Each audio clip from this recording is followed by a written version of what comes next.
qu'on va aborder pour les illustrer.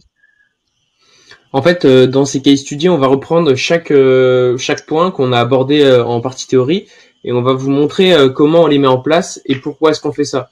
Donc, je vais pas vous détailler chaque case study maintenant, mais en fait, le but, ça va vraiment être de dire, ok, on a la théorie, maintenant, en pratique, ça donne quoi et qu'est-ce qu'on en fait pour vraiment optimiser un site ou optimiser un web profil, un 2.0, etc. Et on verra ça plus en détail tout à l'heure avec des cas concrets qu'on vous a préparés. En tout cas, pour résumer, sur le premier case study, on va voir comment profiter du JavaScript pour ceux qui font de l'affiliation. Ça peut en intéresser pas mal. Adaptable peut-être à d'autres cas aussi, mais nous on parlera de d'un case study sur de l'affiliation. Case study numéro 2, on verra comment en profiter pour le maillage interne, et notamment ceux qui veulent faire du PageRank sculpting sans cloquer, et aussi de manière aussi complète et nette qu'en cloquant. Vous avez par exemple des gens comme Sylvain Perronnet sur le forum qui ont dit que c'était une des meilleures solutions, pour ceux qui connaissent, de cloquer pour faire du PageRank sculpting, que le nofollow, bon ça on le dit tous depuis très longtemps, on le sait, que le nofollow c'est mauvais, que le jus est perdu. Mais si certains ne le savaient pas, voilà une option très intéressante pour faire du PageRank sculpting qu'on va vous présenter en case study numéro 2. En case study numéro 3, on verra comment faire du cloaking quand on fait des réseaux de sites, notamment sur les web 2.0. Donc quand je vous en ai parlé de ce fameux case study numéro 3, je vous l'ai teasé un petit peu dans l'accueil tout à l'heure, on verra comment cloquer sur les plateformes WordPress.com, Overblog, etc. C'est étonnant, mais c'est possible. Et vous allez voir que c'est facile. Les case study numéro 4, on verra comment, tant qu'à faire sur ces blocs de zéro, on va aussi se permettre de tout réécrire, de tout changer, de pas dépendre des options de la plateforme, de pouvoir faire des pages HTML complètement comme on veut. Je pense que ça, ce case study numéro 3 et 4 sont très intéressants pour ceux qui font du networking et du netlinking aussi.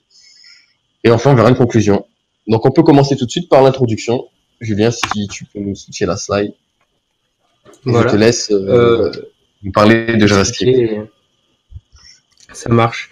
Déjà, donc je vois qu'il y a beaucoup de personnes qui sont arrivées encore, je le répète, Exploit JavaScript SEO, voilà, on parle de ça.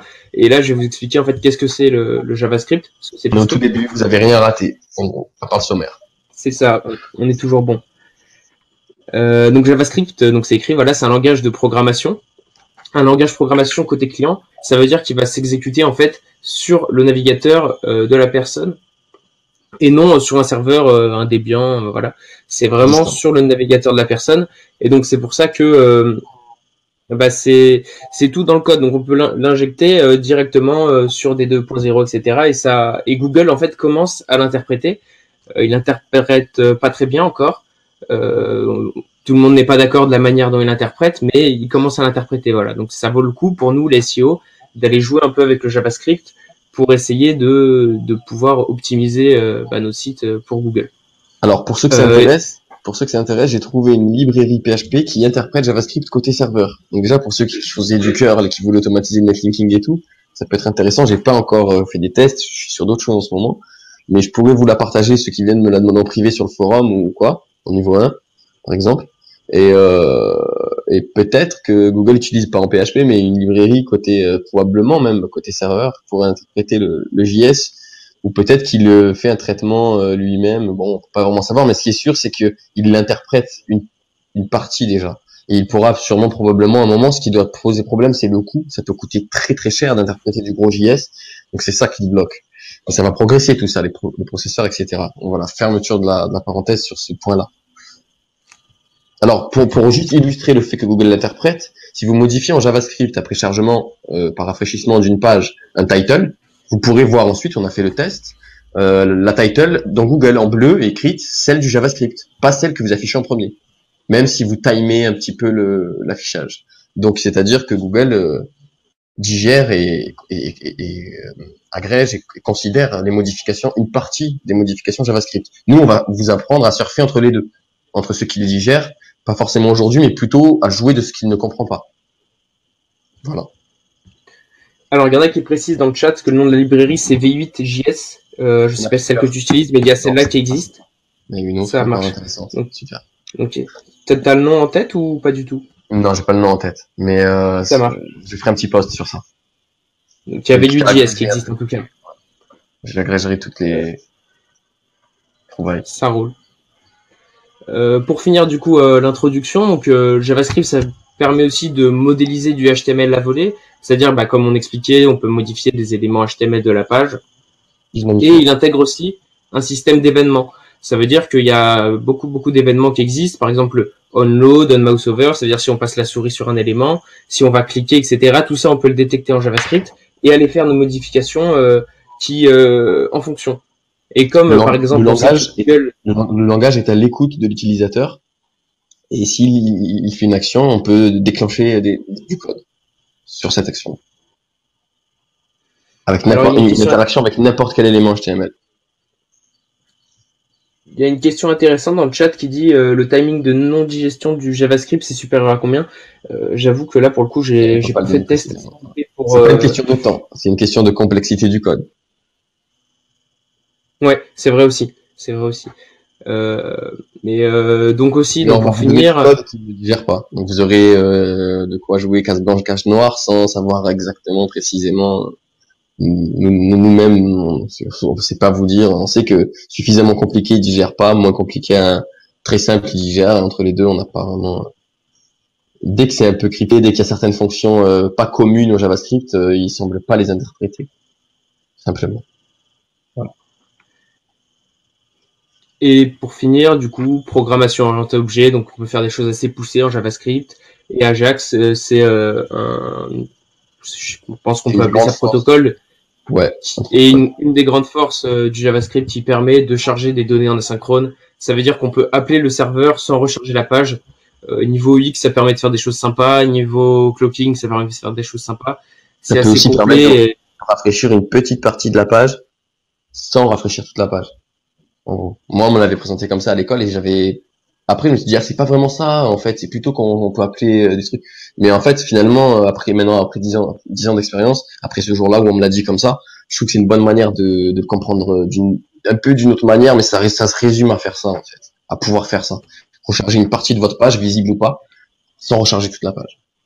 Ce que fait pas mal de e-commerce avec ce qu'ils appellent filtre à facettes, il me semble.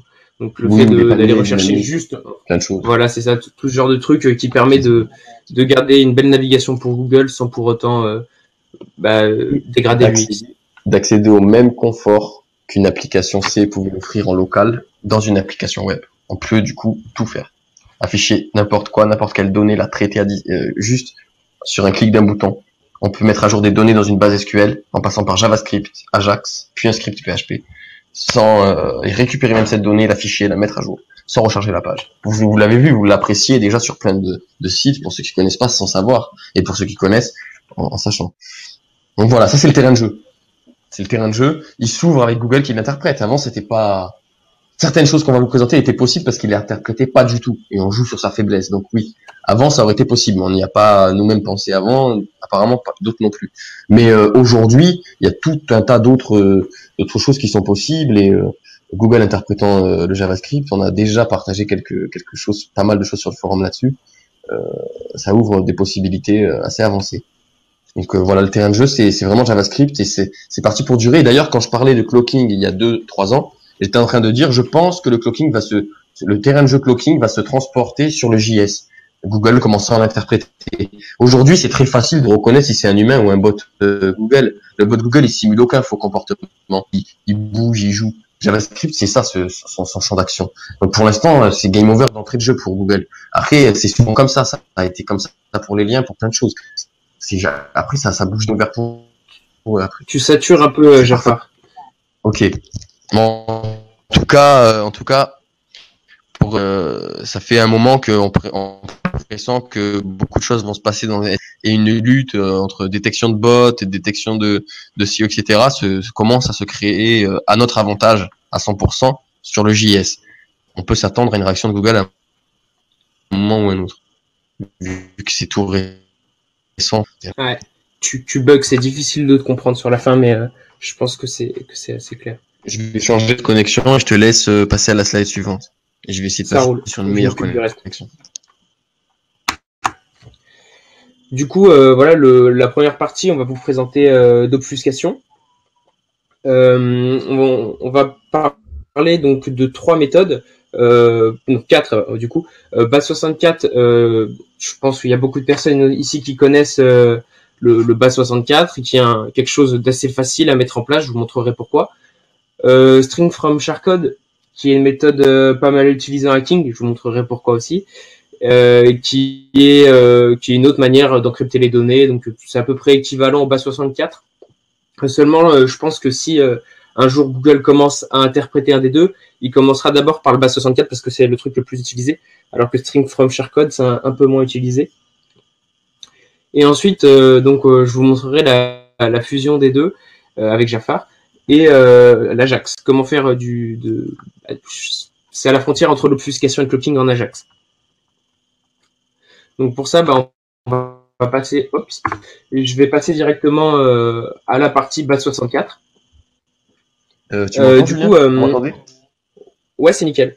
T'as pas loupé grand chose. Là, j'allais expliquer ça. Et c'est mieux ou pas ? Vous me comprenez mieux ? Ouais, c'est mieux comme ça. Super. Du coup, je vous ai mis un petit web profil que vous pourrez décoder.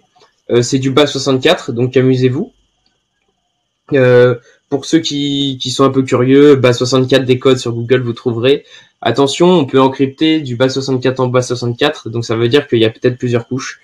À vous de chercher. C'est un petit web profil comme ça, rien de fou, mais à vous de jouer. Ça vous fera un peu apprendre la technique.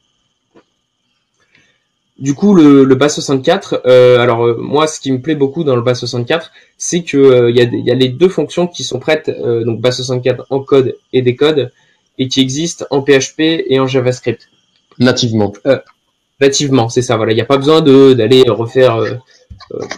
T'as des écouteurs, Jafar, ou pas ? Oui. Ok, est-ce que je m'entends en fait ? C'est bizarre. Ça vaut.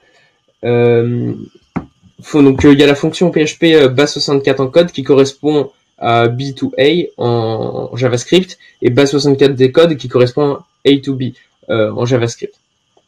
Donc ces deux fonctions, on peut jouer avec, on peut cumuler les deux. Sur la slide d'après, Jafar vous montrera. Et donc là, je vous ai mis l'exemple.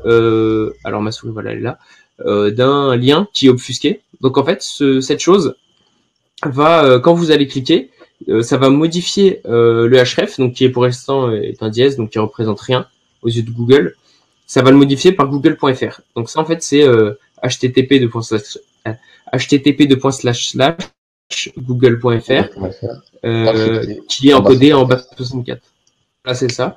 Et donc pour moi, si on met juste vis.href égale google.fr, alors ça peut-être être pas mal, mais en fait comme Google pour moi il va lire la source, ça va être trop facile pour lui de dire que ce lien c'est google.fr. Pour moi c'est trop simple et c'est pas assez bien. Juste une petite parenthèse pour ceux qui disent que ça va être dur à copier-coller vu que c'est dans les slides et tout. On va vous partager tous les scripts dans un petit fichier, au minimum dans un thread ou dans un fichier texte ligné dans un thread sur le forum en niveau 1 dans Google Blackday Archive. Donc vous pourrez récupérer les slides et tous les scripts, copier-coller tout ça, récupérer le web profil que Julien vous a partagé un peu plus haut juste avant, qui est encrypté en bleu turquoise. Il faudra juste faire une fonction, utiliser un outil de décryptage base64 en ligne ou en PHP, c'est mieux pour apprendre. Juste écrire cette ligne, voir comment elle s'utilise, lui donner cette chaîne de caractères, et elle va vous afficher le web profil. Voilà. Il y en a qui l'ont déjà décodé. Super. Il manque un slash, c'est pas grave, Charles, tu peux le rajouter. Du coup, je te laisse faire la suite, Jafar. C'est parti. Ah, ok, voilà, j'attendais la slide.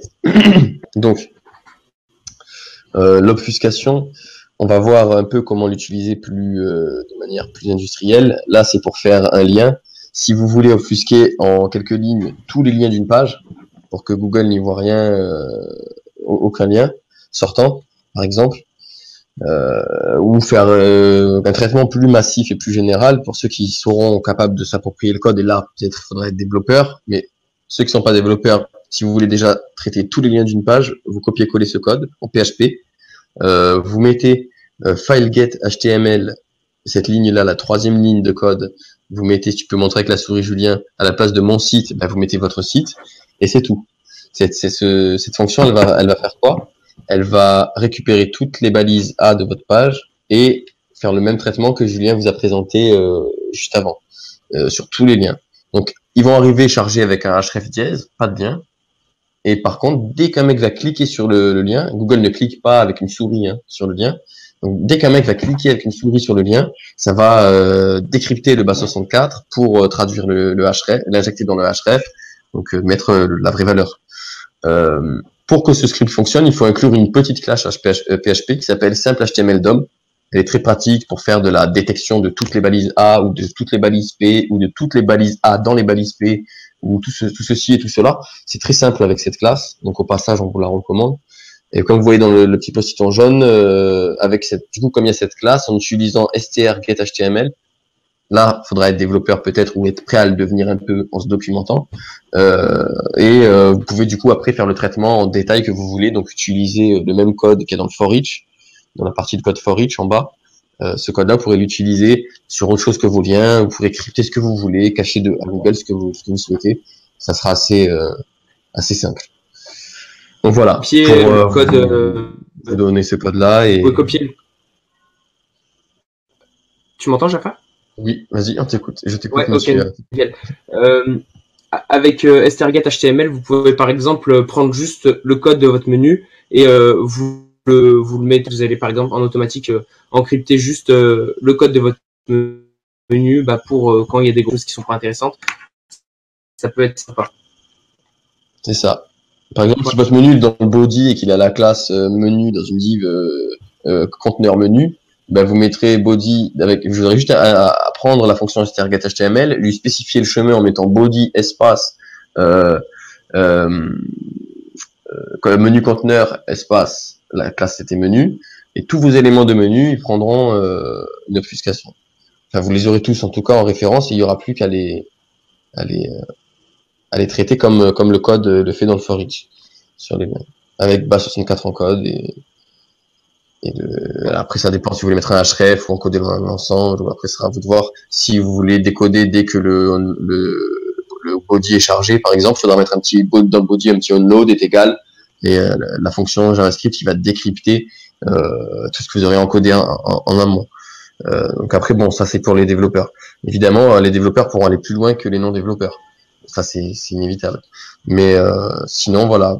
Ce code-là peut déjà, sans développer, en changeant juste l'URL mon site, vous permettre d'obfusquer tous les liens de votre page de manière à ce que Google ne puisse pas les voir. Et que seulement les utilisateurs n'y voient rien du tout et quand ils cliquent, ça se passe normal. Voilà. Alors, il y a une question qui est intéressante. Il y a Valentin qui dit qu'il utilise ça régulièrement sur Magento et il se demande si c'est pénalisable. Alors, pour moi, pour répondre, en fait, comme c'est pas du cloaking et que tu montres la même chose à Google qu'à l'utilisateur, juste il y en a un qui arrive à le comprendre et l'autre il arrive pas. Pour moi, c'est difficile de pénaliser ça parce que tu caches rien, c'est pas du cloaking sur user agent, c'est vraiment tu mets ton code comme ça. Si t'as pas envie de montrer le lien, enfin, il peut avoir d'autres raisons. Aujourd'hui, Google ne peut pas le pénaliser et est loin d'être en route pour le pénaliser. Par contre, dans 10 ans, qui peut te répondre? Personne.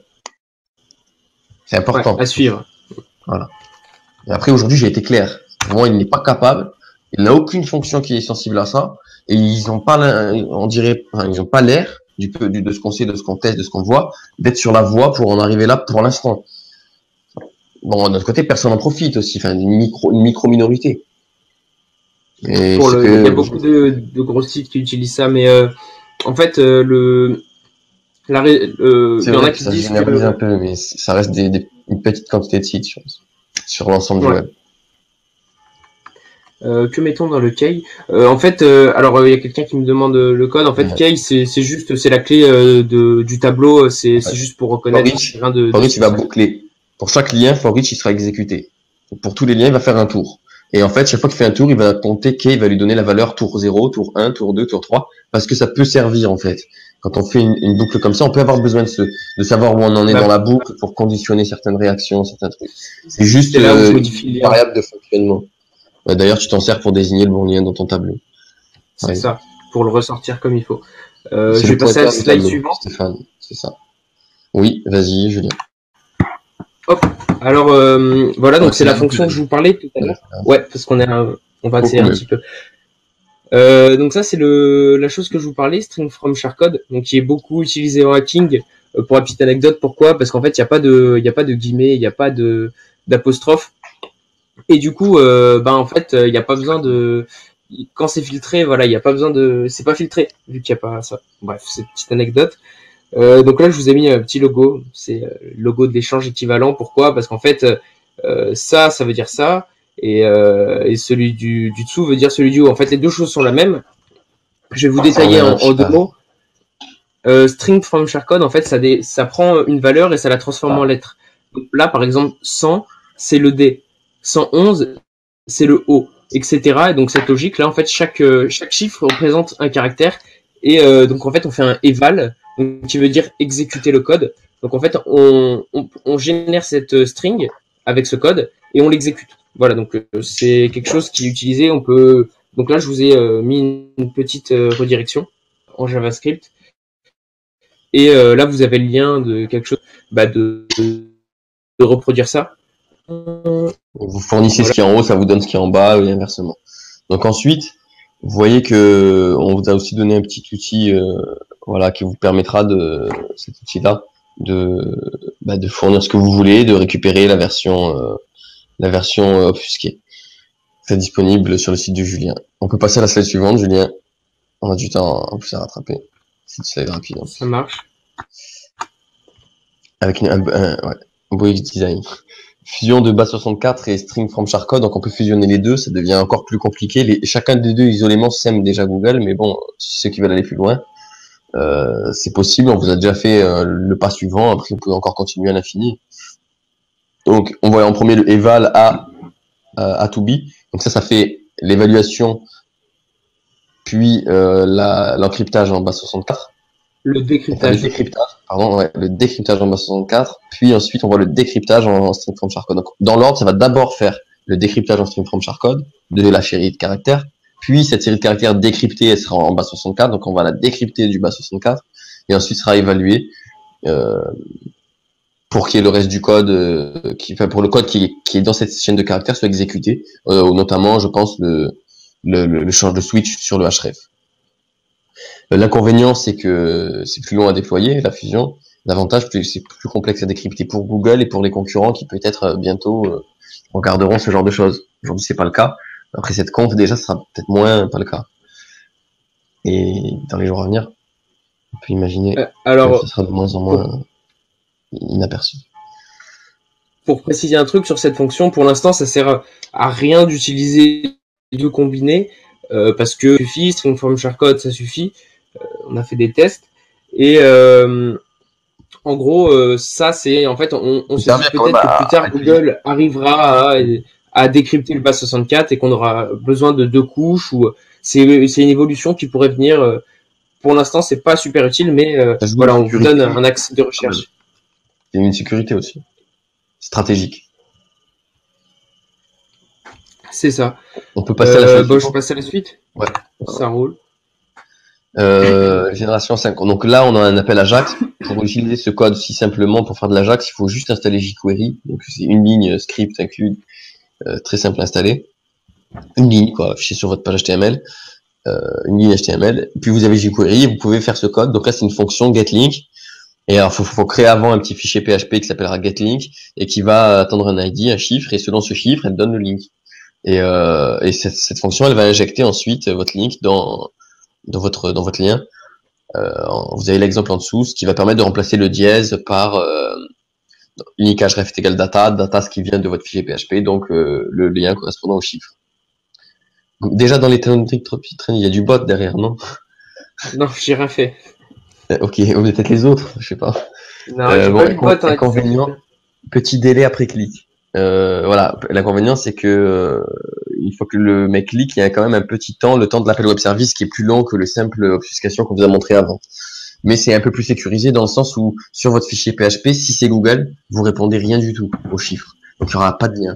Donc là il y a impossible que Google tombe finalement, enfin doublement plus impossible, c'est 2 fois impossible en gros aujourd'hui que Google tombe dessus. Et voilà, et même sans faire de clocking. Parce que l'appel distant il est un peu long. Même sans faire de clocking, c'est une petite sécurité en plus. C'est ça, voilà. C'est vraiment pour l'instant Google de toute façon ne lit pas le Ajax. C'est plus rapide que du clocking classique côté serveur parce que ça ralentit pas le chargement principal de la page. Ça peut se faire en second temps, en distant. peut être de manière invisible uniquement pour les liens. Donc c'est intéressant. Il se charge après les liens, si c'est pas Google. Donc c'est beaucoup plus multiperforant, j'ai envie de dire, comme approche, même si c'est une image quoi un peu, mais ça c'est beaucoup plus, c'est pas dans le fil commun de chargement de la page, c'est éparpillé un peu partout dans la page sur chaque lien. C'est c'est plus fractionné, plus fluide. Et plus discret, je pense. Par contre, voilà, il y a un petit délai, mais bon, qui compense parce qu'on gagne en temps de chargement et que c'est pas. Le problème, c'est quand le gars clique, il faut attendre une petite seconde avant que ça même pas une seconde, c'est quelques millisecondes. Ouais, ça peut aller jusqu'à une seconde. Après, c'est variable. Ça dépend après de la connexion de la personne. C'est pour ça vraiment que c'est pas au niveau UX. Si la personne a une mauvaise connexion, ça peut prendre un peu plus de temps. Donc c'est pas la méthode moi que je préfère. Après, ça peut être celui qui veut cloquer en ayant presque pas de risque du tout sur un master site et que ça ne dérange pas trop de très très légèrement dégrader l'expérience utilisateur, mais vraiment à peine. C'est une dégradation très légère. Pour garder un code propre. Ça peut être intéressant. Une petite dégradation ou des risques de tout perdre. Bon, je pense qu'une petite dégradation légère à tester en A/B test. Donc un avantage, c'est que pour Google, c'est comme vous disiez, à peu près indétectable doublement. Après, il n'y a jamais rien qui est figé, comme je vous ai dit, tout n'est valable qu'aujourd'hui. C'est important peut-être demain, mais après-demain un peu moins, quoi. Il faut savoir que ça bouge des fois d'un coup, ça met du temps, mais ça fait des années, il faut tirer profit, quoi. En 15 ans d'histoire de relation entre SEO et Google, on voit comment ça marche. Slide suivante. On a rattrapé un peu le temps, mais de toute façon, normalement, on doit être bon. Cloaking JavaScript. Donc, on continue sur le deuxième point théorique. Il y en a 3. Donc, après les points théoriques, ce sera des case studies. Donc, encore un peu de concentration. Les case studies seront beaucoup plus faciles à voir. Vous allez pouvoir voir les sites vous-même. On va tout vous donner. Ce sera plus sympa, quoi, à observer. Là, il faut se concentrer un peu pour comprendre avant de profiter des case studies bien comme il faut. Tu me coupes, Julien, s'il y a une question. Donc, le sommaire de cette partie-là, cloaking JavaScript, on va d'abord parler du user agent qu'on peut détecter en JavaScript. C'est déjà un premier cloaking qui est quand même faible pour ceux qui connaissent le cloaking et facilement modifiable par n'importe qui. Tout le monde peut se faire passer pour Google en user agent. On va aussi vous montrer le cloaking reverse DNS qui se fait en PHP, qu'on ne peut pas faire en JavaScript, mais via Ajax, on va pouvoir le faire. On a plein de PHP qui le fera pour nous. Donc on va en parler un petit peu. Et pareil sur les plages IP, parce que chacun des deux seuls est un peu léger pour cloquer, pour ceux qui connaissent le cloaking, et sinon les autres, vous le découvrez. Les deux réunis, ça commence à devenir une solution un peu plus fiable pour détecter Google et les humains. Cloquer, c'est bien reconnaître qui est Google, qui est l'humain en visiteur, et faire des choses différentes dans les deux cas. Ce qui est très intéressant, parce qu'on désentremêle marketing et SEO. On est obligé d'écrire pour le bot, pour que Google soit content qu'il y a des beaux mots-clés, mais pour que ça vende aussi. C'est compliqué. Par exemple, ou la navigation. On doit mettre des liens pour l'utilisateur, on a besoin, mais Google, il envoie du jus dessus, on préférait l'envoyer sur d'autres pages. Nous, on a besoin de ranker. Mais là, avec le cloaking, quelque manière que ce soit, on redissocie les deux objectifs en deux versions de sites différents, une pour l'un et l'autre pour l'autre. C'est extrêmement puissant stratégiquement. Après, il y a des risques, cloaking de base, il y a des risques fatals, très rares, ça tombe très rarement, il y a que quand les concurrents vous balancent, en gros, que ça tombe. Mais par contre, c'est des indexations après. En PHP. En JS, pour l'instant, on est loin ça n'existe pas vraiment comme phénomène. Il y a des phénomènes parallèles de cas légitimes entre cloak. C'est pas vraiment du cloaking, parce qu'il y a des cas où aussi le cloaking est autorisé pour reconnaître les mobiles et adapter la taille du site. Donc, c'est quand même quelque chose de compliqué qui peut être faisable même sur des master sites sans avoir de problème. Et jusqu'à quand on peut pas être sûr en PHP, en JS théoriquement non plus. Mais aujourd'hui, bon, c'est la fête sur les deux. Donc, il faut quand même y changer au moins quand on fait du réseau ou des stratégies plan B. Site principal ultra serein, rien de risqué, et site secondaire avec un peu moins d'effort, 20% de ce qu'on aurait donné au principal, avec des risques pris. C'est très souvent intéressant pour un client ou pour vous-même de faire ça. Donc voilà les choses qu'on va voir pour cette partie, c'est être assez rapide. On commence par l'user agent, Julien, si tu veux bien. Ouais, et je vais vous expliquer un peu l'user agent. Alors pour moi, celle-là, faut se méfier un peu de ce truc parce que c'est joli, etc. Par contre, en fait, ça c'est du cloaking qui est, pour moi, c'est vraiment la chose qu'on pourrait pénaliser en JavaScript parce que c'est écrit en gros dans le code source. Si c'est Googlebot, eh ben non, on lui met pas le lien, sinon on lui met le lien. Donc celui-là, c'est vraiment celui qui est un peu pire qu'en PHP. Ouais, voilà, il vaut mieux le faire en PHP quitte à faire un truc comme ça. Alors bon, on le montre quand même parce que ça vaut le coup de comprendre qu'on peut aller lire l'user agent en JavaScript et définir si c'est Googlebot ou non. Et donc là, par exemple, dans l'exemple, quand on va cliquer, si c'est Googlebot qui clique, on lui dit ne mange pas mon budget de crawl. Et si c'est un utilisateur, on lui dit que le lien c'est contact.html et on l'envoie sur la page. Donc voilà, celui-là, je pense pas que ça vaille le coup de s'attarder dessus. Alors, il est très facile à détecter, mais il est facile à déployer. Il est côté client, ça peut servir pour faire des trucs légitimes, par exemple, quand même. Pour tout ce qui est mobile, internationalisation, adaptation en fonction du navigateur, selon certains qui ont des différentes versions de trucs à proposer logiciels. Bon, ça peut servir pour des cas légitimes, mais effectivement, on va passer. Il n'est pas plus important que ça. On vous l'a cité parce qu'il on va accélérer un petit peu. Voilà. Ouais. Bon, après, on a une pause de 30 minutes sur laquelle on peut éventuellement déborder un peu. Ouais, il faut se garder des questions. On n'est pas trop en retard. Les cas étudiés, ça va être assez rapide aussi. Donc, vérification du domaine associé à l'IP. Donc ça, c'est en PHP, 3 lignes de code, 2 même, le commentaire. Donc on récupère le DNS, donc on fournit l'IP, on récupère le domaine associé dans la première ligne, et dans la deuxième, on regarde s'il correspond au DNS Google. Donc il peut varier, il y a l'IP dedans, et puis googlebot.com tout, là c'est une version très sécurisée sur le DNS, très dur de faire des faux DNS comme ça, qui ont ce format exact. Mais c'est possible, du coup, oui, c'est possible. Du coup, on rajoute des choses. Donc inconvénient, on peut faire du hack. Donc inconvénient, limité seul et long. Donc limité, c'est seul et c'est long à faire. Le get host by address, c'est un appel à un autre serveur et tout, à un DNS. Ça prend un peu de temps, ça ralentit le chargement de vos pages côté serveur. Et côté JavaScript, il faut attendre un peu avant de voir la réponse. Si on veut faire, selon un événement, un traitement comme vous avez vu avant, par exemple. Et l'avantage, c'est que c'est facile à déployer, c'est relativement fiable. Relativement parce que seul, ça marche, ça peut suffire aujourd'hui, et ça, théoriquement, c'est un peu léger, donc on préfère le coupler avec une autre qui est à peu près pareille, seule un peu légère, mais qui fonctionne bien. Les deux, ça commence à être plus robuste. Donc la seconde, c'est les IP, on va la voir tout de suite. Les plages ou une base de données, on vous a fait les plages parce qu'elle est facilement offrable, transportable, c'est quelques lignes de code. Base de données, il aurait fallu vous filer un point SQL qu'il faut mettre à jour et tout. Bon, c'est un peu compliqué. C'est un truc qui se partage moins en plus que certains codes plus simples. Donc les plages IP, IP on la récupère de serveur email adresse, et ensuite on vérifie à 2 grandes plages qui sont les 2 seules pratiquement qui renferment tous les Googlebots. Donc je vais pas vous expliquer après la regex dedans, mais c'est la ligne 2 et 3 qui font ça, qui vérifient qu'on n'a pas un type d'IP Google 1 ou type d'IP Google 2. Si demain ils achètent des nouvelles IP, il faudra par exemple ajouter une ligne pour gérer toutes les plages. L'inconvénient, c'est un peu plus complexe que le DNS. Et seul, ça reste aussi limité. Et par contre, coupler les deux, c'est très intéressant. Ça complète bien un check DNS. C'est simplement ça. Après, seul, c'est mieux qu'un check. À choisir un ou l'autre, c'est quand même. Moi, je choisirais le check IP. Maintenant, parce que c'est un peu plus dur à faker que le DNS. C'est pas possible de faker une IP en fait. Du coup, en fait, si on a des techniques où on peut contrôler une IP Google. C'est fakeable. C'est oui, voilà. Contrôlable. Donc ça revient au même. Bon, bref, je choisirais quand même celle-là parce que elle est moins connue, cette technique, mais voilà, ça reste relatif à ce que va connaître le mec qui va essayer de vous traquer. C'est hasardeux quand même. Un peu les deux, au moins, c'est moins hasardeux, mais le mec qui connaît les deux, qui combine les deux et tout, il y en a pas 50 000 en France, je vous le cache pas, qui aurait le niveau, et là, je pense qu'on peut connaître, et vu le niveau général, il n'y en a pas beaucoup, je pense, mais ça peut arriver qu'un concurrent, et c'est pas les moins forts, en plus, ils savent le faire, combine les deux, donc il y a d'autres subtilités après, il faut aller plus loin. Nous, on va plus loin, mais on peut pas non plus tout, voilà, c'est pas une course sur le clocking, et puis chacun garde un peu ses petits trucs pour garder son avantage, notamment sur ça. Et c'est à vous il y a plein de manières d'aller plus loin. Il y a plein d'éléments à utiliser, donc et on peut faire de l'algorithmie, on peut faire pas mal de choses.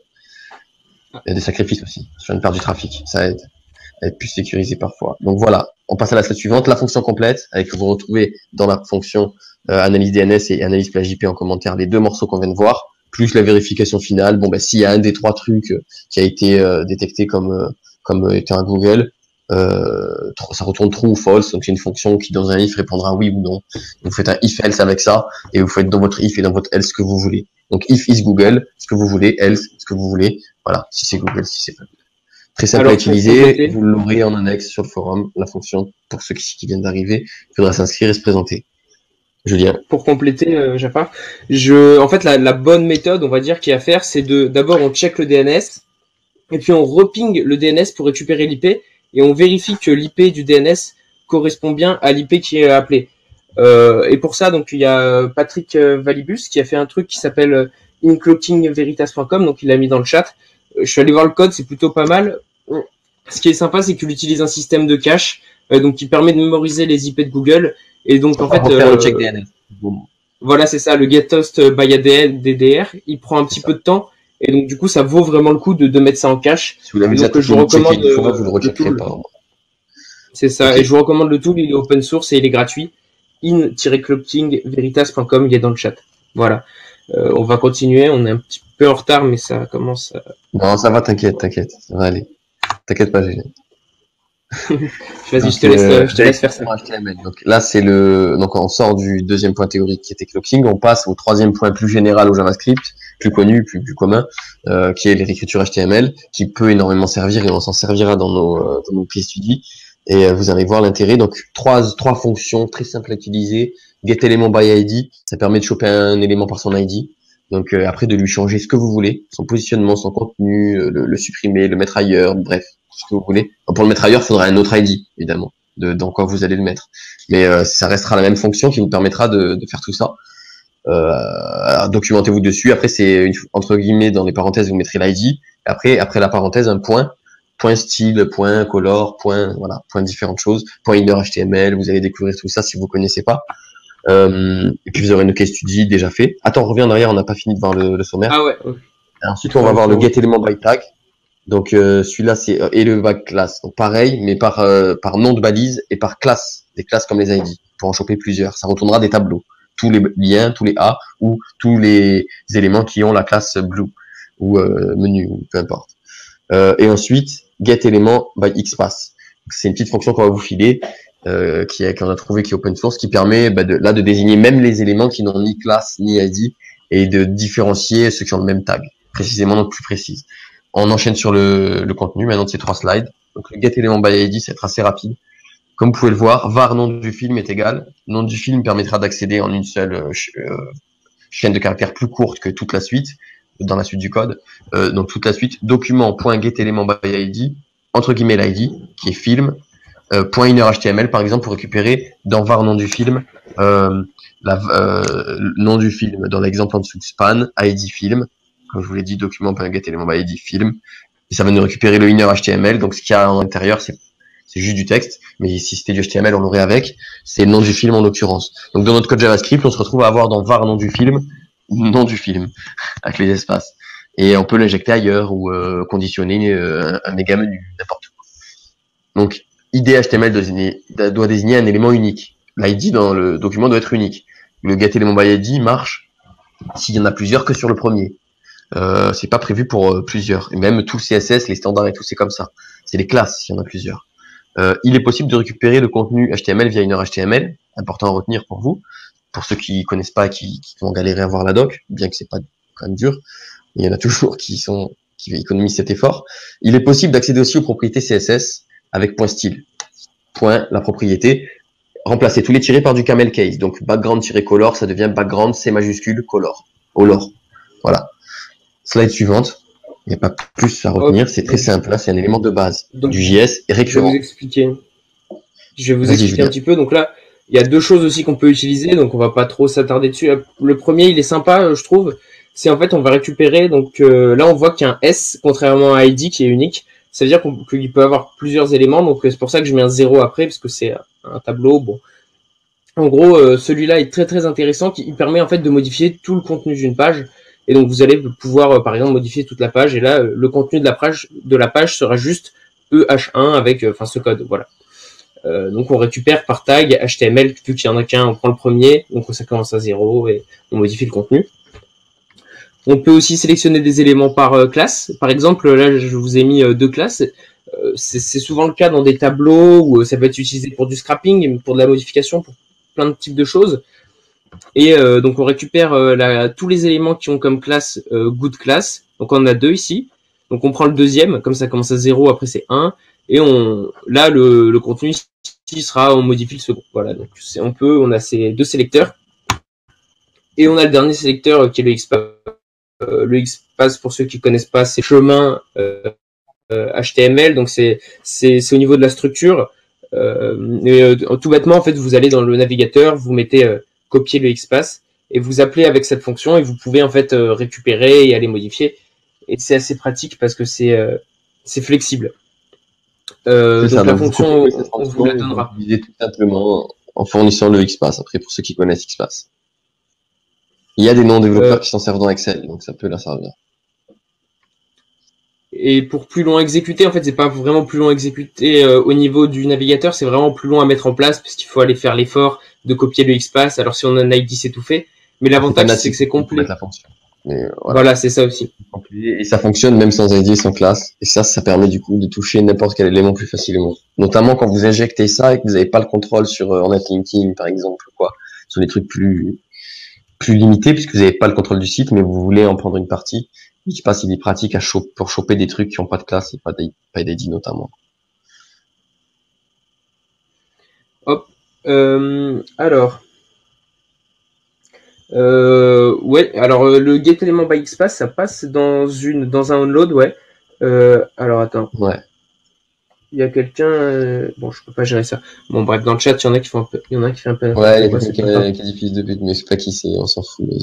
Bon, c'est pas Je sais grave. pas On pourquoi continue. c'est mis à qui, mais bon, très grave. C'est pas grave. Vite, que ça continue On va pas. passer au premier case study du coup. Donc c'est Donc, on va cacher ces on va liens. voir déjà Vas-y, je te laisse. l'affiliation, comment cacher ces liens d'affiliation. Il y en a beaucoup qui veulent souvent sur le forum cacher leur lien d'affiliation. Le cloaking, moi c'est ce que j'utilisais à la base, même si j'utilise aussi cette technique maintenant. Bon, certains avaient peur d'utiliser le cloaking PHP. Peut-être que j'en ai vu en tout cas certains aussi oser le faire en JavaScript d'une manière équivalente à celle-ci ou moins simple et moins complète. Mais en tout cas, c'est souvent quand on fait de l'affiliation, c'est que c'est pas un super signal pour Google et qui il le remarque très D'ailleurs, on l'a vu sur probablement, Fred. etc. Voilà, beaucoup qui ont parlé de ça, même si je suis perplexe aussi par rapport à ça, mais bon, ça C'est reste difficile quand de même savoir, mais pourquoi globalement on au-delà parlait de Fred, d'affiliation, ouais. l'affiliation des cachets, c'est toujours un bon truc. Donc on va vous montrer comment faire ça simplement, en profitant de quoi, du cours du petit chapitre théorique qu'on a vu avant avec l'obfuscation, les bases 64 et string from shardcode, très simple à utiliser, autant en cryptage qu'en décryptage, natif dans PHP comme en JS, c'est vraiment facile. Vous n'êtes pas développeur, vous êtes développeur à 1% si vous appliquez cette slide avec un minimum d'assiduité en 30 minutes dès maintenant ou dès demain. Donc ce sera déjà un pas de fait, c'est pas dur. On vous a vraiment mâché le travail et l'intérêt. Et vous profitez en plus de discrétion sur vos liens d'affiliation sur tous vos sites après, à 0 €. Donc risque par rapport au cloaking PHP, on va aussi faire une comparaison et on va voir un exemple. Je vais vous donner l'URL d'un site, etc. Donc on commence par la slide numéro 1, Julien. Ouais. Tu veux bien. Ah, l'écran est bloqué. Alors, l'écran est bloqué, non? Non, c'est bon. Donc, je vais vous montrer. Enfin, on va voir le case study, donc sur un site de Jafar, où il a mis en place quelque chose pour cacher ses liens d'affiliation. Pourquoi expliquer? Parce que c'est pas bon, Google aime pas trop, donc on me demande dans le chat si c'est pas pénalisé. C'est pas que c'est pénalisé, mais que c'est un mauvais signal. Et au final, si vous faites les MFA pour Amazon, Google, pour moi, Disons Google, que il aime pas trop. stratégie SEO agressive et affiliation, ça commence à faire, même si on fait un truc propre au niveau stratégie agressive, on peut quand même faire des trucs discrets, mais imaginons moyennement discret parce qu'on veut être assez plus agressif que ce qui permet de rester simplement discret. En plus des signaux de lien d'affiliation, ça commence à parfois à poser assez problèmes, notamment sur les EMD. À une époque, on a vu que Blast plus EMD, ça commençait à coincer, et si en plus il y avait de l'affiliation, ça coince encore plus vite. Il y en a beaucoup il y a des mecs qui font des sites d'affiliation à l'appel, c'est-à-dire des dizaines par jour et qui ont des centaines de sites, voire des milliers, et sur des signaux généralisés et des footprints qui ressortent très certainement en plus des liens d'affiliation avec les ID pas cryptés. Il y a votre ID d'affiliant qui ressort, etc. Voilà, il y a souvent quand même des soucis avec ça. Il y a beaucoup de raisons de les crypter, quoi. Même si c'est pas pénalisé directement. C'est super intéressant de cacher ça à Google. On a mis un petit point, c'est que on peut brouiller ça un petit peu avec un raccourcisseur d'URL, mais Google est capable de suivre les redirections, donc c'est pas forcément la meilleure des choses, à part si votre redirection est cloquée, etc. Pour moi, c'est une bonne alternative, une redirection cloquée, ou alors l'obfuscation si on veut prendre moins de risques. Après, il y en a qui disent que moins de risques aujourd'hui. Si demain de Google il fait une mise à jour sur JS, il interprète tout plus violemment que n'importe quel processeur et navigateur, là ça sera peut-être sera plus pareil. L'obfuscation, il faudra peut-être la complexifier un peu. Mais pour l'instant, on est loin de ce cas-là. Mais ça peut arriver. dans 6 mois, dans un an, dans 2 ans. Mais aujourd'hui, la meilleure alternative, c'est celle-là, je pense. Plus facile que du PHP et plus sécurisé sur tout le tableau. Mais il faut quand même dire pour l'instant, je pense. Par honnêteté scientifique. Je passe à la suite. Il faut vraiment qu'on accélère là, je pense, avec tout ce qui nous reste. Alors, la suite, c'est le code. Le code, vous l'avez sur le site clodus.fr. Donc, pour info, c'est le case study du Quartz que je vais bientôt publier, qui était prévu depuis 1 an pour servir à ça uniquement. Au passage, pour me servir d'échantillons éclaireurs sur une stratégie massive de sites automatiques de ce genre que je vais lancer dès que j'aurai fini encore quelques détails sur le Quartz. Enfin, des détails importants quand même quand on parle en dev ou pour aujourd'hui, ce sera des détails. Donc voilà, vous pouvez aller voir le site. Déjà, vous avez vu certaines stats que j'ai rendues publiques. C'est prévu de le publier globalement, quoi, sur le coquartz.fr et tout. Donc décortiquez-le. Il y a 10 backlinks, vous pouvez tout vérifier, ce qui a été annoncé. Et courbe SEMrush, allez voir, étonnante. Et j'ai profité là récemment, il y a quelques jours, d'installer l'obfuscation que Julien vous a proposé plus haut avec le stream from Charcode sur le on-click, sur 2 liens qui sont en sidebar d'affiliation, bon, qui sont pas au top niveau marketing, mais c'est pas le but de ce site pour l'instant. Et donc le code, c'est celui que sur Gigadano Tool Encrypt Link, c'est celui-là, voilà, c'est avec ça que ça a été fait. Exactement, le petit outil qui vous fournit. Donc ceux qui savent pas dev, vous copiez-collez vos liens là-dedans, vous les intégrez dans votre site, dans vos billets si vous voulez, hein. Et ça marche dans vos billets. Si vous prenez que le code HTML, évidemment, que vous pouvez voir les 2 pâtés là au milieu, je pense, hein. Le reste, c'est ma sidebar du site. Alors j'ai couplé à un cloaking PHP en sidebar avant. Google ne voit pas rien du tout. Et si c'est pas Google en PHP et qu'il y a un clic sur le lien, en plus, on décrypte le lien. Donc là, c'est vraiment, ouais, avec mon tool de sécurité, ouais.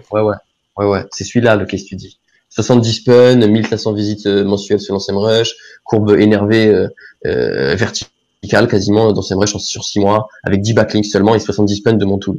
Différents formats de spun par contre. Et un peu de content expiré. 10%. Donc elle apprend du très bon contenu, de passionné, tout qui s'est donné sur le sujet. Donc voilà. Mais bon, ça, c'est une parenthèse. On passe à la suite. Ça, j'en reparlerai et tout, c'est pas aujourd'hui, on s'en fout un peu. Donc, quelles sont les faiblesses et forces de ce case study? Donc, un switch plus discret, très peu employé, peu connu, bon, moins aujourd'hui avec vous, mais il y a que vous là présent qui en sachez plus. Il y a vraiment au-delà de vous, c'est très peu connu, je pense.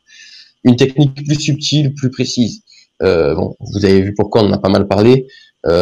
Plus facilement détectable par un concurrent averti. Par contre, là, je pense pas que Sébastien BitFCO, il va la faire à Corléon ou à Jean Peuclou. De ce côté-là, s'il se retrouve à traquer un site l'un de l'autre. Donc vous savez maintenant qu'en JS on peut la jouer comme ça. Mais au-delà de ça, les autres ils le savent pas. Donc à vous après de voir, vous voulez partager, pas partager. Nous on l'a partagé, on s'en fout quoi. Vous pouvez le partager. On pense que c'est bien que tout le monde parte de cet acquis. Donc continuons, c'est marrant la suite. C'est pas bon pour Google par contre, mais ça c'est le but. Tant mieux. Objectif partiellement rempli pour illustrer le logo. Donc continuons, Julien, slide suivante. Donc qu'est-ce que numéro 2 là, on va déborder de 5 minutes, hein, Julien, 5-10 minutes. Donc on est très très bien. Les pauses de 30 minutes sont aussi prévues pour amortir le débordement. Obfuscation du maillage interne, donc toujours en on-site, toujours la même technique. Julien va vous en illustrer d'autres en obfuscation.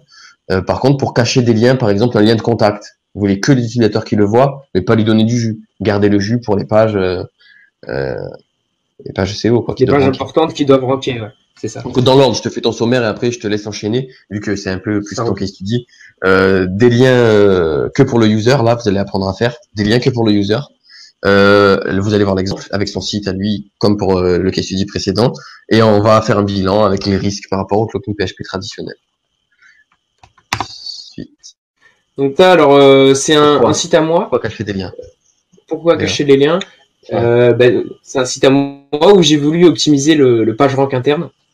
En fait, j'avais dans le menu une sorte de truc de partie du site où je traitais des requêtes où je m'en foutais un petit peu de ranker, mais qui étaient là parce qu'elles sont importantes.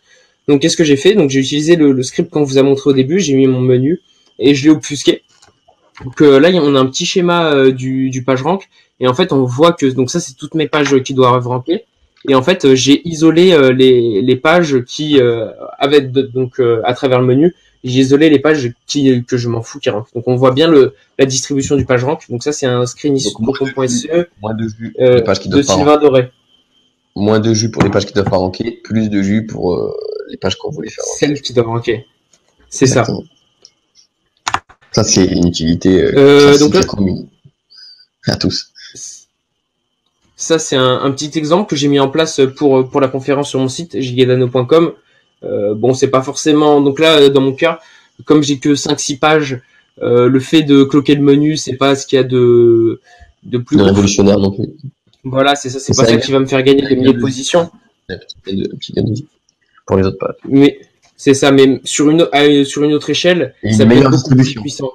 Voilà. Si tu apportes du jeu externe, tu distribueras mieux et fatalement, ça influencera plus. Voilà, j'ai utilisé la technique du bas 64. Pour la question, quelqu'un a une idée de l'outil utilisé pour faire le mapping, je l'ai dit, c'est Coupon.se, c'est de Sylvain Doré. C'est un bon dev qui gère bien l'outil. Voilà. On peut passer à la conclusion pour cette méthode. Quelles sont les faiblesses et forces de l'obfuscation de lien en JS? Pas de perte de temps sur le chargement par rapport à un clocking en amont en PHP. C'est plus rapide, c'est moins gourmand, en gros, en d'autres termes. Et par contre, c'est plus facilement détectable par un concurrent averti, encore une fois. Report. Après, les reports, là, dans notre cas, ça va pas mener à grand chose. Aujourd'hui. Oui, aujourd'hui, il n'y en a pas. Ça va changer. Après, il faut voir pour la suite. On verra. Vous êtes les premiers, en tout cas, avertis. Combien on est d'ailleurs? Hop. On est 355 en ligne. Ça commence à faire. Ok, continuons.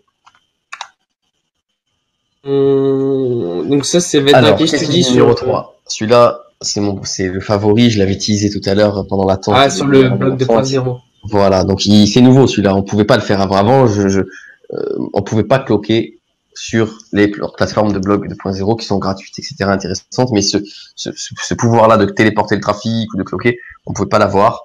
C'est pour des stratégies aussi agressives sur site jetable et tout. C'était dommage. C'est très intéressant souvent c'est là de cloquer. On lance des fusées qui captent du trafic et le téléporte sur un master qui convertit. Les fusées elles se crament en route, on s'en fout. C'est gratuit, c'est FreeHosté. Et c'est en plus sur un domaine qui a un certain intérêt. Ça peut ranker. Hein. Il y a sur des requêtes, si on charge beaucoup de contenu et qu'on blast par exemple, ça donne des trucs. Donc là on va le débloquer ça. On va pouvoir avec le JS cloquer. Ça revient à cloquer, mais il y aura un petit inconvénient et beaucoup d'avantages. Donc on va commencer par parler de pourquoi faire ça en détail. Ensuite on verra. Bon, je le fais de tête. Merci Julien. J'aurais pu le faire de tête. On verra l'exemple concret sur un blog 2.0 qui est un spot que je vous lâche, parce qu'il y a du spot 2.0 aussi, plus intéressant que d'autres. Certains qui coûtent du social engineering, de l'infiltration, mais qui payent énervé, qui ont du jus, qui sont très classieux, pas spammés et tout. Comme le web pédagogique, je vous le file au passage. Il faut se faire passer pour un instituteur, donc le niveau n'est pas non plus... c'est sensibilisation à n'importe quoi pour les enfants. Et c'est genre le défouloir des profs et alors qu'ils parlent entre eux, le bar web des profs. Et pas trop, il y a rien de mal, quoi. Maintenant, vous présentez les choses d'un intérêt un petit peu pédagogique et vous pouvez faire du lien, faire du blog, un compte plein de blogs et tout. Autre exemple, là, l'exemple, il va être sur blog.free.fr, qui offre un .clear, que l'ancêtre un peu concurrent de WordPress, qui est intéressant. Donc, on va voir l'exemple avec le cloaking installé. Vous allez pouvoir le tester. Et ensuite, on verra une conclusion de comparer au cloaking PHP. Donc, on enchaîne sur pourquoi faire ça. Pourquoi cloaker? Donc, il existe des web 2.0 expirés comme les autres, avec qui ont buzzé, qui ont eu une théma, tout ça, une vie. Il y a des forces, des mecs passionnés et tout, qui ont pu publier sur Internet grâce à l'opportunité qu'offrent ces sites-là. Récupérables. S'ils sont abandonnés depuis X années, ils sont redisponibles. Il suffit de l'enregistrer avec le même sous-domaine, le même login. Et récupérable et parfois donc intéressant, on récupère l'historique, les liens, le contenu comme avant, quoi. Pour du networking, c'est pour pousser des satellites qui sont expirés eux-mêmes en vrai domaine. Bon, c'est un peu le top sur chaque niveau, quoi. Ouais, Netlinker, on en avait parlé un peu avant sur le forum aussi. J'en ai parlé dans la conférence networking au TKNSO il y a 2 ans. Bon, ça commence à se savoir, mais il reste encore pas mal de choses. Donc ça se voit que c'est loin d'être saturé comme les domaines normaux où il y a des mecs qui ont des business, il y a le Snap, bon, c'est autre chose. Il y a même pas de Snap sur ça. Bon, je sais pas s'il y a assez de trucs intéressants. En fait, il faut explorer chaque plateforme aussi en scrapant et tout. Sur Overblog, il y a des trucs sympas.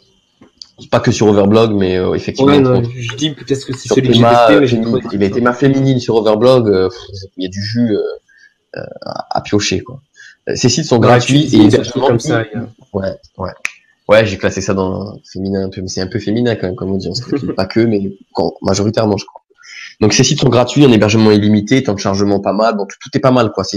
Après, ça dépend des plateformes, mais les grosses déjà, là où il y aura beaucoup d'expirés, euh, c'est sympa comme avantage. C'est possible de cloquer, c'est pas possible, pardon, de cloquer traditionnellement. Je vous l'ai expliqué. Avec du JavaScript, on va pouvoir le faire. Donc on enchaîne sur l'exemple. Voilà. Donc il suffit de publier un post ou dans les widgets ou n'importe où, de publier ce script document.body.onMooseMouth. Dès que la souris va bouger, évidemment Googlebot n'a pas de souris, elle bougera encore moins. Donc le mec va atterrir sur le blog hébergé un peu pourri. À vous de mettre une grosse image ou avec le case study numéro 4, le dernier, qu'on va voir bien dans quelques minutes. Donc à vous de faire un truc qui soit pas trop gênant. Bienvenue sur machin truc, crac, ça recharge et ça vous fait tomber sur où vous voulez. Donc là en l'occurrence google.fr. Rendez-vous dès maintenant sur jafar.blog.free.fr. Tout est le pas. Faites comme vous voulez, mais je vous propose collectivement de ne pas le tweeter, de le garder un peu pour vous.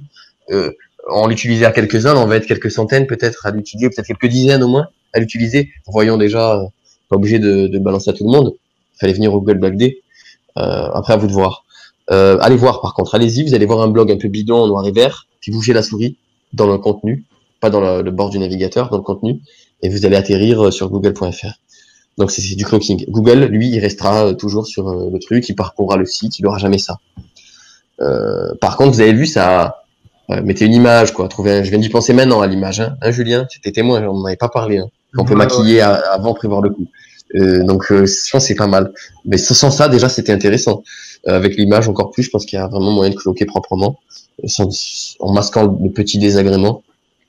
Donc code d'insérer dans le thème si possible, ou après dans un morceau qui est récurrent sur toutes les pages. Alors après ça dépend. Si vous voulez cloquer que sur un billet qui a pris du traf, bon, faites comme vous voulez. Faut mettre ce code quelque part, juste quelque part, n'importe où mais quelque part. C'est intéressant pour convertir, si possible. rediriger vers une landing page par exemple, ou quelque chose comme ça. Exactement. Ou pour monétiser un réseau de sites Black Hat sans mettre de footprint monétique qui grillerait que ça vous appartient. Donc adresse de destination à fournir ligne 3. Bon voilà, c'est tout ce qu'il faut savoir faire pour profiter de ça. Ça vous prouve bien qu'il faut pas être développeur là avec copier-coller ça dans votre blog, changer l'URL et vous cloquer sur 2.0. Si je peux me permettre, vous n'êtes pas dev. Il y a une petite erreur sur le script. Le script, c'est pas document.location.href égale ça. Il faut mettre juste l'URL du site. Donc il marche? Oui, bon, la réelle utilisation, en tout cas, il faut mettre juste l'URL du site ici. Voilà. Donc on peut passer à la suite. Ils peuvent faire comme ça aussi, hein. Ils peuvent faire comme ça aussi, mais bon. Ouais, on passe à la suite. On passe au dernier, à la conclusion. On passe à la conclusion, mais on l'a déjà un peu squeezé. Mais bon, on va la survoler. Et on a fini à 5 minutes de retard, ce qui est très bien. Il reste encore. Oui, un case study. Donc, à 10 minutes de retard. Un case study. Bon, ça va. Ouais. Je te laisse conclure sur. Donc, j'attends la slide. Ah, elle y est, je sais pas si elle y est normalement. King PHP. De tête, je pourrais pas. Par rapport est-ce que vous voyez la slide des agréments utilisateurs. De tête, des agréments utilisateurs par rapport au King PHP. Sinon, rafraîchis ton partage, hein, Julien, pendant que je fais de tête. Donc, je sais pas, vous voyez la slide avec King PHP. Attends, ça va entre nous et eux.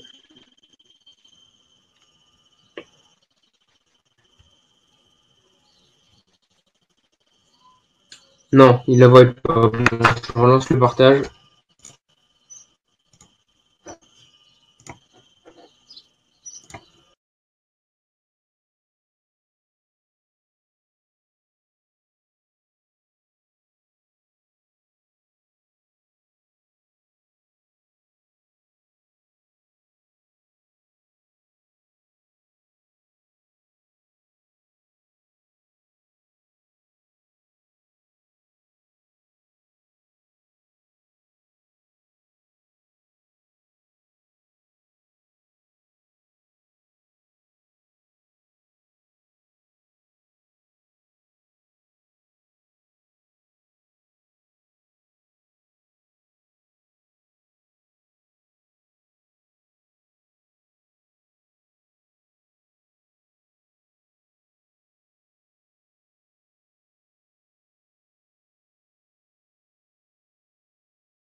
Est-ce que vous m'entendez?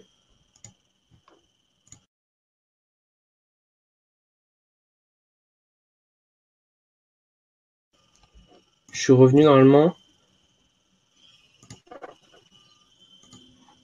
Ouais, ok, c'est bon, on est reparti.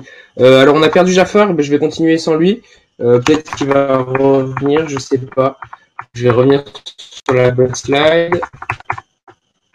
On en était à. Ici, on va conclure rapidement. Donc pour cette technique de clocking, c'est portable, c'est rapide et peu risqué parce que méconnu pour l'instant. Après, voilà, la redirection, elle est un peu désagréable pour les visiteurs qui arrivent. Après, en masquant ça un peu, ça peut passer. Voilà. Donc, je vais vous passer Alors, il y en a qui ont du son, pas de son. Rafraîchissez votre page, ceux qui n'ont pas de son, mais vous m'entendez pas. J'espère que vous tirez dans le chat. Donc là, voilà, je vais vous montrer un dernier case study. Opportunité networking bloc 2.0. Donc, je vais vous montrer en fait comment faire du maillage opti, du switch, comment se réapproprier votre bloc 2.0 pour pouvoir le reprendre en main avec le JavaScript. Donc pour ce case study, vous allez pouvoir utilisé, en fait, retour, vous allez pouvoir, salut Jafar, on t'entend. Vous allez pouvoir bypasser toutes les limites imposées graphiquement et structurellement et en termes de contenu imposées, même s'ils vous permettent de publier le contenu que vous voulez dans les posts, tout ce qu'il y a autour, vous allez pouvoir le faire sauter ou modifier ce que vous voulez à l'intérieur. Ça, vous pouvez le faire aussi en netlinking sur certains spots où le JavaScript passe pour remettre des trucs en dofollow, pour faire sauter tous les autres liens sortants, pour garder que le jus pour vous, si vous êtes sur une page avec du TF. Bref, on voulait vous faire des case studies sur ça, mais en 1 heure, on a dû choisir et ça sera peut-être l'objet d'une autre conf plus tard sur le même sujet, pour le Google BlackD 5. Voilà. En tout cas, ceux qui veulent prendre de l'avance, vous avez la piste. Alors, on finit ce case study, Jafar? On est OK? Bien sûr, bien sûr. Ok, j'ai pas compris ce que on aura 15 minutes, on aura 15 minutes de pause avant le prochain module. Donc, on finit rapidement. Là, Julien vous montre comment faire sauter toutes les limites de ces blocs 2.0, les mêmes. Il est possible de publier ce que vous voulez du coup. L'exemple, ne cliquez pas dessus, Julien. Alors moi je clique pas dessus, mais il y a le lien dans le chat, Clément l'a mis. Voilà. Donc je vous cliquez dessus, vous allez voir qu'en fait la page elle est 100% customisée. C'est-à-dire que j'ai réécrit tout. Voilà. Après, voilà, donc il y a un petit peu de texte, il est pas super intéressant, je vous déconseille de lire. Et un petit H1, voilà, gros, vous pouvez customiser title, tout, vous pouvez tout réécrire. Sur votre blog 2.0 expiré, qui a du jus, que vous avez blasté ou quoi que ce soit, vous avez réussi à les faire prendre du blast, ou que ce qui fait partie de votre flotti de réseau et qui a du jus au bout de, quand votre réseau a 1 an. Vous vous dites, c'est dommage de gasser ce jus, il est thématique en plus, sur de la longue traîne. Ben, ce que vous pouvez faire sur ce blog expiré, c'est appliquer le clocking du blog free que je vous ai montré, et mettre une belle image, et inciter l'utilisateur à mettre la souris quelque part, via la technique que Julien va vous montrer juste maintenant et vous présente tout de suite là avec l'exemple que vous avez pour faire le téléport de ce trafic sans que Google ne puisse s'en rendre compte sur votre master site ou une landing page à part si vous voulez vraiment courir zéro risque théorique pour votre master site. Mais voilà, on passe à l'exemple du code, Julien, si tu veux bien. Ouais, je vais expliquer la suite. Alors là, c'est d'autres choses qui ont été montrées, c'est d'autres techniques qu'on peut utiliser. Donc il y a la notion de canonical et la notion de redirection. Pour la canonical, je vous mets un petit code en fait qui permet, alors allez ma souris, voilà, qui vous permet d'ajouter une canonical directement sur la page. Donc je vous ai mis le lien aussi ici. Et ça va vous permettre, vous regardez dans la page, donc dans le code source, vous verrez pas la canonical, mais par contre dans le DOM, et alors s'il y en a déjà une, il me semble que ça ne l'écrase pas, que c'est la première qui est prise en compte. Par contre, s'il n'y en a pas, celle-là va bien être prise en compte. Et donc vous avez juste à reprendre exactement le même code, juste vous changez le site ici par l'endroit où vous voulez faire votre canonical. C'est ça. Et pour le deuxième, en fait, c'est une redirection en JavaScript. Donc tout bête, vous mettez ça sur la page. Je vous ai mis ici aussi quelque chose, donc vous pouvez aller visiter, vous verrez bien que vous atterrissez sur mon site. Alors, une parenthèse pour ceux qui demandent dans le chat. Toutes les slides vont être publiées sur le forum dans la partie niveau 1, Google BlackD Archive. Il suffit d'être inscrit, de se présenter et d'attendre que je vous upgrade niveau 1 pour y accéder. C'est très rapide, ça se fait dans la journée. Donc, et vous accéderez à toutes les slides, plus sous forme de fichier texte, tous les codes qu'on vous a mis, en tout cas moi et Julien. Et pour les autres conférences, ça dépendra de ce que me fourniront les conférenciers, mais vous aurez au moins les slides. Au moins les slides, ouais, c'est ça. Voilà. Donc je vais terminer sur ce case study, il me semble qu'il reste... Il y aura les vidéos sur YouTube aussi, plus tard, dans quelques jours. Le temps de les éditer et publier. Donc du coup là voilà, je vous ai mis un exemple où je transforme un lien nofollow en lien dofollow. Donc pour ça, donc là j'ai utilisé le document getElementById qu'on a vu tout à l'heure ensemble. Donc on récupère donc ce lien et on va lui dire que rel égale dofollow. Et en fait quand on va sur la page, celle-ci, et que donc je sais pas si vous connaissez l'extension nodofollow, qui est une extension pour Firefox, il me semble, je sais pas, ça doit avoir un autre nom sur Chrome. Et en fait, en rouge, ça met les liens nofollow et en bleu les dofollow. Et nodofollow dit bien que c'est du dofollow. Ouais, nodofollow. Parce que, alors là, dans notre cas, par exemple, on peut mettre du lien dofollow sur Overblog. Par contre, il y a d'autres plateformes où vous pouvez pas forcément. Je pense à Tumblr. Alors, je sais pas si ça marche ça sur Tumblr parce que je sais que ça a fait des modifications. Tumblr, il faut une redirection, il faut changer le href. Modifier le href. Vous avez déjà le code. Changer le href. Changer le href vers un lien direct et c'est bon. Prenez les vidéos. Voilà, donc je pense que c'est bon pour cette slide. On va passer à la conclusion, je te laisse faire. Donc la conclusion générale, un grand potentiel sur ce nouveau terrain de jeu, un adversaire en pleine évolution quand même, parce que avant il n'interprétait pas, maintenant il interprète, c'est qu'un premier pas probablement. Des opportunités à soupçonner inévitablement je pense, c'est-à-dire des choses qui nous ont à tous échappé, qui vont être possibles, qu'il sera possible et qu'il va être possible de faire, et d'autant à chaque fois que Google évoluera. Donc il faut de la recherche à faire encore, potentiel, des explorations, et c'est qu'un début cet effort de conférence. Cette petite heure, écart, bon, on est quand même bien. Petite alternative, donc alors je finis toujours un peu mes confs comme ça, on a décidé de faire pareil avec Julien sur celle-ci. Vous pouvez faire des sites web accessibles et valides W3C, donc ça marche en fait. Après avoir fait la conf, ça fait un peu sourire, parce qu'effectivement on est loin de se poser ce genre de questions quand on voit tout ce qu'on vient de vous montrer. Ouais, non, c'est pour rire, Sébastien. Enfin, essaye. Ouais, c'est vraiment. Essaye, hein, si tu veux. Je sais pas, ça sera marrant. Ça va être dur, je pense, sur certains trucs. Mais non, bon, voilà, c'est pour finir, quoi. Et du coup, remerciements. Dernière slide. Julien. Hop. On voulait remercier Google Black Day à vous tous, en premier, parce que ça fait plaisir. Il y a de plus en plus de gens à la 4e édition, et c'est un vrai plaisir d'avoir l'honneur de partager comme ça et d'organiser cet événement et d'avoir ce logo là avec un peu voir saigner Google un peu, petit peu d'une manière un jour par Google Black Day, ça fait toujours un peu plaisir. À travers vos progressions, nos partages, cette effervescence, notre progression à tous. C'est cette couleur rouge que je reconnais dans le logo. Donc les conférenciers, Julien, je te laisse les citer. Donc Florian, Pascal, Fabien, Walid et Mehdi. Mention spéciale pour Pascal, Fabien et Mehdi qui nous ont dépanné au dernier moment à cause des imprévus. Donc c'est cool. Et vous nous présentez un bon truc. D'ailleurs dans un. Ouais, voilà. Et les sponsors, on les retrouve en sponsor, mais le Fabien c'est pas le bon par contre. C'est un autre Fabien qui nous Fabien a été joker 3 fois avant. Et Fabien 34 pour cette fois-ci. Donc voilà les sponsors et Scripteo entier pour leur toute la communauté, quoi, qui fait qu'on est tous au front face à Google et qu'on partage tous. On est là parce qu'on est tous à s'entraider. Donc s'il y a des questions, c'est le moment, on peut prendre 5 minutes. Ceux qui veulent prendre leur pause, vous pouvez. Ceux qui veulent poser des questions, moi je reste 5 minutes. En tout cas, Julien, je pense que peut-être soit tu restes. Ouais, je vais rester 5 minutes. Non, je vais rester. Je pense qu'on peut voir en 10 minutes. Non, c'est ok, je fais les tests. Je pense qu'il est OP, voilà. Donc voilà, s'il y a des questions, n'hésitez pas. S'il y en a plus tard, dans les threads du forum, on est là, sur le forum, on vous répond. Et donc j'ai vu aussi que le Google Black Day était en trending topic. Merci à tous ceux qui ont tweeté dessus. N'hésitez pas à continuer. Pour ceux qui ont raté, je vois des gens qui ont raté. Il y aura les rediffs, il y aura les slides sur le forum, il y aura plein de choses. Après, celui qui va suivre, c'est Florian avec du Negative SEO. Technique originale de Negative SEO.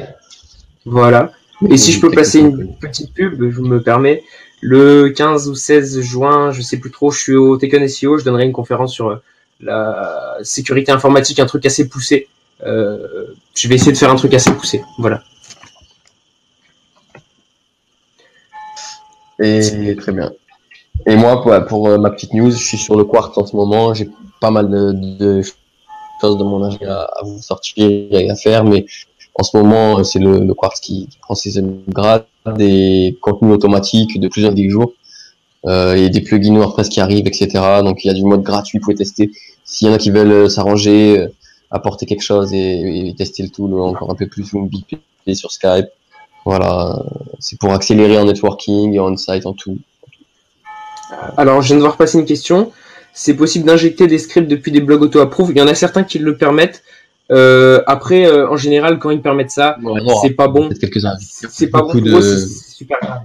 Au niveau sécurité. Ouais, c'est un peu du hack, ouais, c'est un peu ça commence à être de l'injection JS. Après, c'est pas du hack méchant, ça pose un lien, ça met un nofollow. Ça sera sûrement pas poursuivi, je pense, dans 99,9% des cas. Mais c'est quand même un petit pas de franchi. On injecte un code dans un site là où on ne devrait pas. Google n'interprète pas les choses obfusquées qu'on vous a fournies. Google n'interprète pas les appels Ajax. Google n'interprète que les get element by ID, les conneries comme ça. La partie réécriture, en fait, ça Google l'interprète. Et ça vous sert. Par exemple, pour switcher le document de 0 à 0 et le remettre net comme vous voulez. C'est parce que Google l'interprète. J'avais dit au début qu'il n'y avait pas d'exemple où on exploitait ça, je me suis trompé. En fait, il y en a un aussi, donc c'est bien, c'est complet. On exploite aussi, je vous en avais parlé parce que c'était important. On exploite le fait que Google interprète une partie du JavaScript. Toutes les bases, les ultra bases, quoi. Le get element by ID, c'est la première fonction spéciale du JavaScript, propre au JavaScript, la plus utilisée, quoi. Vraiment. Pour répondre à une question, Crustyract, pour le cloaking et un fil, pourquoi ne pas faire genre mon site.com/mon lien à fil avec un proxy qui passe vers le site d'affil? Ça peut être pas mal. Je t'avoue que j'ai pas testé, donc à tester. Alors, il y a Reda qui demande si ça a duré que 2 heures cette année. Il y a d'autres confs qui vont suivre toute la journée, donc restez connectés. Non, c'est pas fini. Ça, c'était la première conférence. C'est que la première conf. Il va y avoir une pause de 10 minutes. À 10h30, il y a une autre conférence de Florian qui va être méthode méconnue de négative SEO. Donc, sujet que j'ai traité moi-même l'année dernière et que Florian va retraiter en 2017. Dans 10 minutes. Donc on va prendre cette pause. Une autre question, pourquoi Google prend-il en compte manip.js de réécriture mais pas les techniques de cryptage? Parce qu'il ne peut pas interpréter, par exemple le eval ou les fonctions de transcodage sont trop gourmandes. S'il devait les interpréter sur tous les sites qu'il crawl, pour l'instant je suppose que ça mettrait à genoux leur serveur.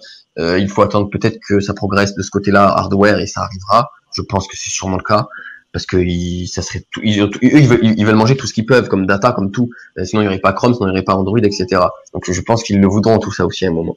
Mais aujourd'hui, il n'y a pas que les trucs de cryptage comme ça. Il y a tout un tas de grosses fonctionnalités Ajax et JavaScript utiles pour l'utilisateur, qui ont rien de louche, que Google ne peut pas interpréter aujourd'hui, parce que certaines fonctions natives à JS sont trop gourmandes à interpréter à l'échelle du web.